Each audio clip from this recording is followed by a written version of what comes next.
Navigating the world of immigration, especially when big investments and life changes are involved, well, it can feel incredibly complex, like trying to read a map that keeps changing, right? Absolutely. There's just so much information out there. Exactly.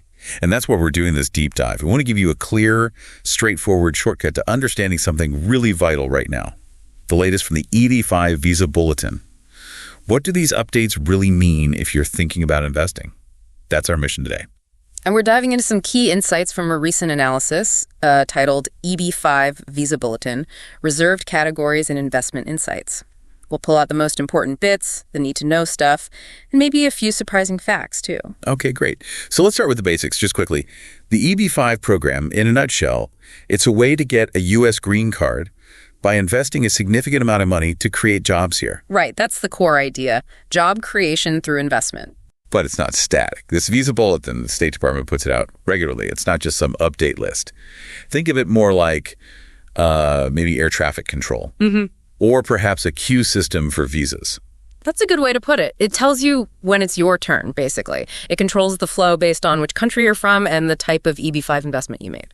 And that brings us to priority dates. What exactly are those? So your priority date is key. It's essentially your spot in line. It's the date your first petition, the I-526 or I-526E, was officially received. Let's take a concrete example from the source. If you're from India, right? And you invested in what's called an unreserved EB5 project. That's kind of the older style, not these new special categories. Okay. The final action date in the August 2025 bulletin is November 15th, 2019. So if your priority date, your place in line, is after that date, well, you can't file the next big step, the I-485, yet. And the I-485 is the actual green card application filed from within the U.S.? Yes, exactly. It's the adjustment of status application. And crucially, even if you're already living in the U.S., say on a student visa or work visa, it doesn't matter for these unreserved Indian investors. If your date isn't current, you still have to wait. You're subject to that backlog. Yeah, okay. That really underlines how critical that date is. Right. But you mentioned sometimes there isn't a wait. What about when the bulletin says current? What does current mean compared to having one of these final action dates? Current. That's the magic word, really. Current means there's no line, no backlog for that specific visa category and country combination. Your priority date doesn't really matter at that point because there are enough visas available for everyone who's eligible right now. You can just move ahead. So no waiting based on your filing date. Correct.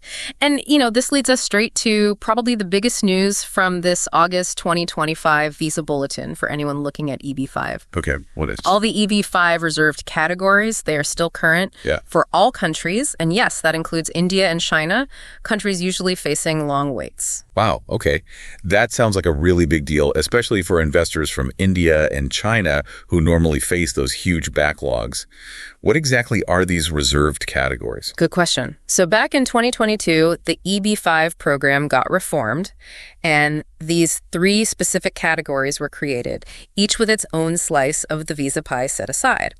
They are investments in rural areas, investments in high unemployment areas, technically called TEAs, or targeted employment areas, and investments in infrastructure projects. Okay, rural, high unemployment infrastructure. Got it. And the fact that they're current is, well, it's transformative for new investors. Why?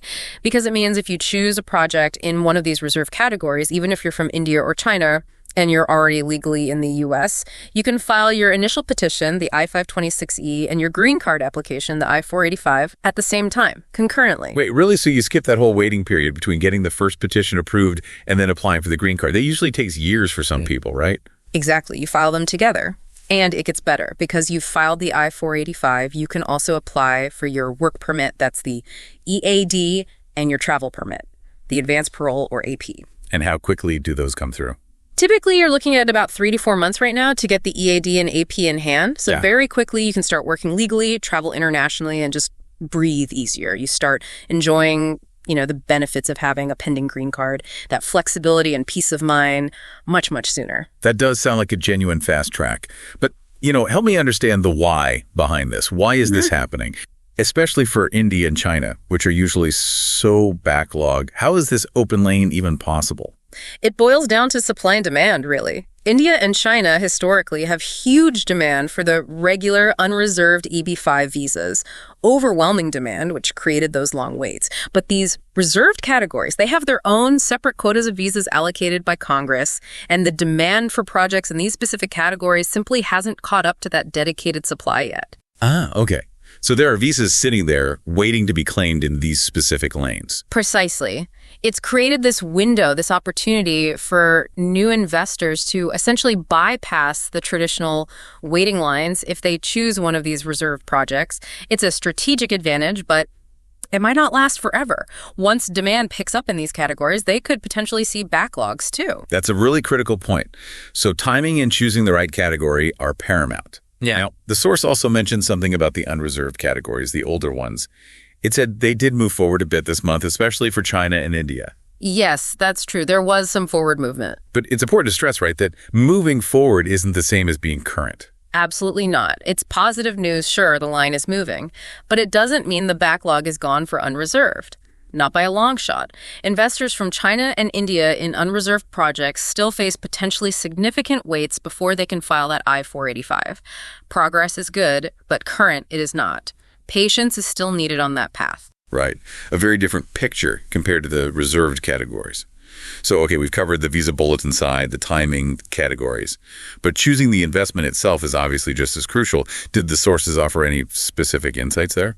Yes, they did touch upon some investment specifics. For instance, there was news about a project called Archer Place. Archer Place? What was the news? The significant thing mentioned was its joint venture with a company called Atom America. Okay, a joint venture.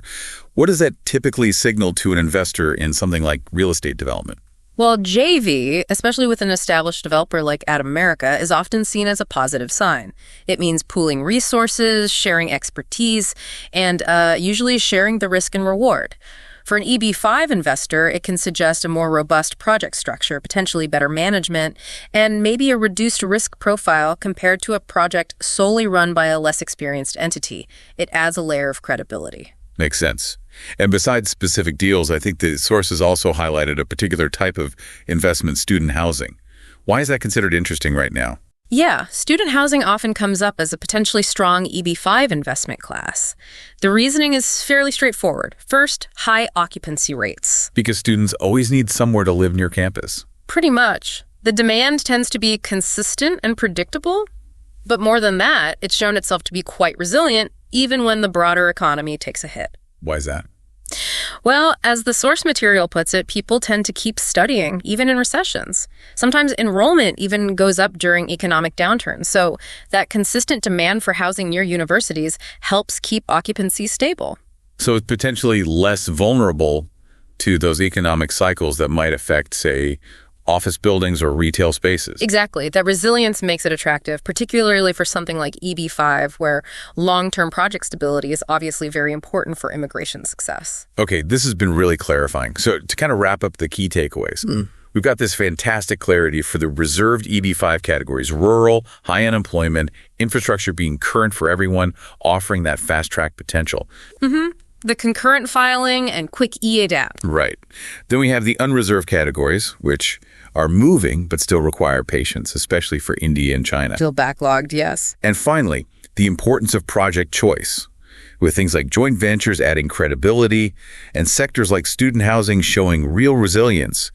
It really drives home that which path you choose, both the visa category and the specific project, can make a huge difference. Absolutely. And if you sort of zoom out, look at the bigger picture, what this current situation really underscores is just how crucial strategic thinking is in EB5 right now. It's not a one-size-fits-all program anymore, if it ever was. You really need to analyze these different paths, these different timelines. It begs the question, doesn't it? From anyone listening who's considering this, knowing that these very different opportunities exist side by side, how can you best use this kind of detailed insight to tailor a strategy that fits your specific goals and situation? Because clearly, not all EB5 options are created equal today. That is the perfect question to leave our listeners with. A lot to think about there. Thank you so much for breaking all that down for us. And thank you, our listener, for joining this deep dive. We'll be back soon to explore another complex topic.